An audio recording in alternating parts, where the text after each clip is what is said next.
నమస్కారం. కళ్యాణం కమనీయం కార్యక్రమానికి స్వాగతం.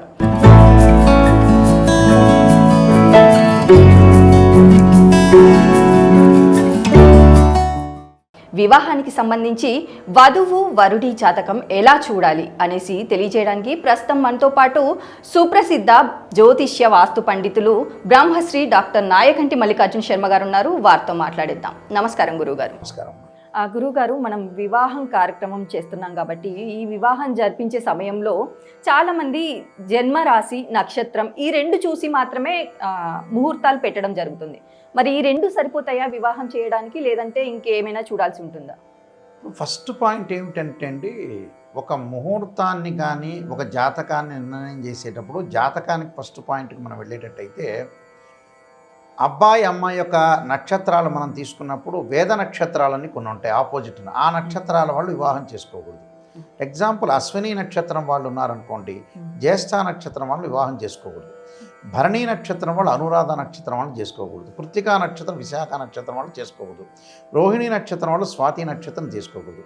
మృగశిర నక్షత్రం చిత్తా ధనిష్ఠ నక్షత్రం వాళ్ళు చేసుకోకూడదు. అలానే ఆరుద్ర నక్షత్రం శ్రవణ నక్షత్రం వాళ్ళు చేసుకోకూడదు. అంటే ఈ నక్షత్రాలన్నీ ఉంటాయి. ఈ నక్షత్రాల్లో ఉదాహరణకి మఖా నక్షత్రం వాళ్ళు రేవతి నక్షత్రం చేసుకోకూడదు. అంటే ఏ నక్షత్రం అనేది వేదా నక్షత్రం అనేది చూసుకోవాలి. హస్తా నక్షత్రం శతభిష నక్షత్రం వాళ్ళు చేసుకోకూడదు. ఇలాంటివి ఎలా ఉంటాయి? ఆశ్లేష వాళ్ళు మఖా నక్షత్రం చేసుకోకూడదు. అంటే మనం ఏ నక్షత్రాల వాళ్ళు చేసుకోవాలి, ఏ నక్షత్రాల వాళ్ళు చేసుకోకూడదు చూసుకోవాలి. ఉదాహరణకి నేను ఇందాక చెప్పినట్టుగా పునరస్సు ఉత్తరాషాఢ నక్షత్రం వాళ్ళు చేసుకోకూడదు. పుష్యమి నక్షత్రం పూర్వాషాఢ నక్షత్రం వాళ్ళు చేసుకోకూడదు. అంటే ఇక్కడ అశ్వని భరణి కృత్తిక రోహిణి మృగశిర ఆరుద్ర పునరస్సు పుష్యమి ఆశ్లేష వాళ్ళు మఖ చేసుకోకూడదు. ఆశ్లేష మఖ ఇలా నక్షత్రాలన్నీ వరుసగా ఉంటాయి. ఈ నక్షత్రం వాళ్ళకి ఆపోజిట్ నక్షత్రాలు ఉంటాయి. ఆపోజిట్ నక్షత్రాల వాళ్ళు చేసుకోకూడదు. చేసుకుంటే ఏంటంటే ఇబ్బందికరమైన పరిస్థితులు వచ్చే అవకాశాలు ఉంటాయి. ఉదాహరణకి మృగశిర నక్షత్రం చిత్తా ధనిష్ఠ నక్షత్రం వాళ్ళు చేసుకోకూడదు. చిత్త వాళ్ళు మృగశిర చేసుకోకూడదు. ధనిష్ఠ వాళ్ళ నక్షత్రం మృగశిర చేసుకోవద్దు. కానీ ఇవన్నీ చూసుకోవాలి. మిగతావన్నీ కూడా జాతకపరంగా ఇద్దరి జాతకంలో కలిసినాయా లేదా కూడా చూసుకోవాలి. చూసుకునే మనం ముందుకు వెళ్ళాలి. చూసుకోలేదనుకోండి చాలా ఇబ్బందికరమైన వాతావరణం ఏర్పడే అవకాశం ఉంటుంది. ఇప్పుడు పుబ్బా నక్షత్రం వాళ్ళు ఉన్నారు, ఉత్తరాభద్ర నక్షత్రం వాళ్ళు చేసుకోకూడదు. అంటే మకా పుబ్బ ఉత్తరా నక్షత్రం వాళ్ళు ఉన్నారు. ఉత్తరా నక్షత్రం వాళ్ళు సహజంగా పూర్వభాద్ర నక్షత్రం వాళ్ళు చేసుకోకూడదు. ఇలాంటి నక్షత్రాలు మనం చూసుకోవాలి. ఏ నక్షత్రం వాళ్ళు వేదాదోషం ఉంటుందని చూసుకోవాలి. దాని తర్వాత రెండో పాయింట్ ఏమిటనంటే ఇలానే ఇక్కడ మనకి రాశి పొంతన కూడా కుదరాలి. రాశి పొంతన కుదరటం అంటే ఏంటంటే మేషరాశి వాళ్ళు సింహము కర్కాటకము ధనస్సు మీనరాశి వాళ్ళు చేసుకోవచ్చు. అలానే వృశ్చిక రాశి వాళ్ళు కూడా ధనస్సు అలానే మీనము సింహము కర్కాటక రాశి వాళ్ళు చేసుకోవచ్చు. ఇలాగా ప్రతి రాశికి గ్రహమైత్రి అనేది ఒకటి ఉంటుంది. ఆ గ్రహమైత్రి చూసుకొని ముందుకు వెళ్ళాలి. తర్వాత ముహూర్తాలు పెట్టేటప్పుడు మీ థర్డ్ పాయింట్ ఏమడిగంటే ముహూర్తాలు పెట్టేటప్పుడు తారాబలం అని ఒకటి ఉంటుంది. అంటే అమ్మాయి అబ్బాయి యొక్క తారాబలం చూసుకొని ముహూర్తం పెట్టాలి. ఆ ముహూర్తంలో కూడా కొన్ని ఇప్పుడు వివాహ ముహూర్తానికి ఉదాహరణకు ఉందనుకోండి, వివాహ ముహూర్తం అనేది కొన్ని నక్షత్రాల్లో పెట్టాలి. అశ్విని నక్షత్రం భరణి నక్షత్రం పనికిరాదు, కృత్తికా నక్షత్రం పనికిరాదు. అంటే అశ్విని భరణి కృత్తిక రోహిణి పనికొస్తుంది. మృగశిరలో పెట్టుకోవచ్చు. అలానే ఆరుద్ర నక్షత్రంలో పెట్టుకోకూడదు. అలానే పునరస్సు పుష్యమి ఆశ్లేషలో పెట్టుకోకూడదు. మఖలో పెట్టుకోవచ్చు. ఉత్తరా నక్షత్రం హస్త చిత్త స్వాతి నక్షత్రంలో పెట్టుకోవచ్చు. ఇలాగా 27 నక్షత్రాల్లో రేవతి నక్షత్రం పెట్టుకోవచ్చు, ఉత్తరాభాద్ర నక్షత్రం పెట్టుకోవచ్చు. ఇలాంటి కొన్ని నక్షత్రాలు శ్రవణ నక్షత్రం వివాహం చేయొచ్చు. అంటే అశ్వని భరణి కృత్తిక రోహిణి మృగశిర ఆరుద్ర పునరస్సు పుష్యమి ఆశ్లేష మఖ పుబ్బ ఉత్తర నక్షత్రంలో పెట్టుకోవచ్చు. అని ఉత్తర హస్త చిత్త స్వాతి విశాఖలో పెట్టుకోకూడదు. ఇక్కడ చిత్త స్వాతి విశాఖ అనురాధలో పెట్టుకోవచ్చు. ఇలాంటి నక్షత్రాలు కొన్ని ఉంటాయి. ఆ నక్షత్రం 27 నక్షత్రాల్లో కొన్ని నక్షత్రాల్లో మాత్రమే పెట్టుకోవాలి. అంటే విశాఖ అనురాధ పూర్వాషాఢ ఇలాంటి నక్షత్రాలు ఉంటాయి. అంటే ఉత్తరాషాఢ ఈ నక్షత్రాలు ఏదైతే నక్షత్రాల్లో ఉంటాయో ఈ 27 నక్షత్రాల్లో కొన్ని నక్షత్రాల్లో పెట్టుకోవచ్చు, కొన్ని నక్షత్రాల్లో పెట్టుకోకూడదు. ఇప్పుడు భరణి నక్షత్రం కృత్తిక ఆశ్లేష విశాఖ ఈ నక్షత్రాల్లో పెట్టుకోకూడదు. అలానే పూర్వాషాఢ అలానే పూర్వభాద్ర కొన్ని నక్షత్రాల్లో వివాహం అనేది చేసుకోకూడదు. కొన్ని లగ్నాల్లో కూడా చాలా ఇంపార్టెంట్. ధనుర్మీన లగ్నాల్లో వివాహం జరిగితే మంచిది. అలానే మిథున కన్య లగ్నాల్లో వివాహం జరిగితే మంచిది.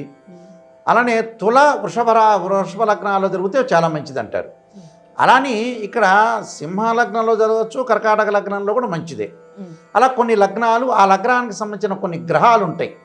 అంటే శుక్రపంచ సహస్రాన్ని బుధపంచ శతాంశ లక్షమేకంతు దోషాణం గురు కేంద్ర విపోహతి అంటారు.